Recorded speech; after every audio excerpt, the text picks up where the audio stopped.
Allez, revenons en France avec cette scène surréaliste. Un sanglier qui finit sa course dans une boulangerie pleine de clients, poursuivi par des chiens et par des chasseurs. Il a foncé dans la vitrine qui s'est complètement brisée. Cela s'est passé ce week-end à Commelle-Vernay, dans la Loire. Une battue était en cours. Écoutez ces témoignages qu'ont pu recueillir Octavie Couchard et Clémence Delarbre. Poursuivi par une dizaine de chiens, le sanglier a foncé dans la vitrine, au point de la faire tomber.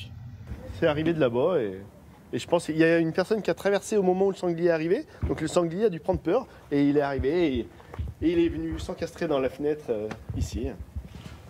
Par chance, aucun blessé. La chute de cette vitre de 80 kg n'a fait que des dégâts matériels et quelques accrocs sur le présentoir. Anne se trouvait derrière le comptoir. J'ai tremblé comme une feuille jusqu'à que je parte. Je n'arrivais même plus à aller vers la caisse tellement j'avais peur que les vitres tombent. Le sanglier était pris en chasse lors d'une battue, parti à 2 km d'ici. Les chasseurs sont arrivés à la boulangerie juste après l'accident et ont abattu l'animal quelques mètres plus loin. Le président de l'association, qui a souhaité rester anonyme, explique la situation. S'il n'y avait pas eu la battue ce jour-là, le sanglier, il aurait fini ici ou pas? Oh ben non, mais ça arrive qu'il y en a qui voit passer la nuit ou n'importe quoi. Il y a quelques jours, il y avait des enfants qui jouaient dans le parc de la mairie, là. Ben, il est passé 4 ou 5 sangliers, d'après l'adjoint au maire, là.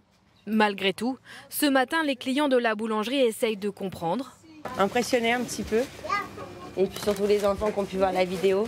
Ouais. Je me suis dit que le sanglier, et pour faire ça, il a dû avoir très peur. La bêtise de poursuivre un animal, vous vous rendez compte des dégâts qu'il aurait pu faire? Comment il aurait pu tuer un tas de personnes sur le parking? L'histoire a fait le tour de la commune et même au-delà. Manon l'a raconté une 50aine de fois depuis ce matin. Tous les clients ont des questions.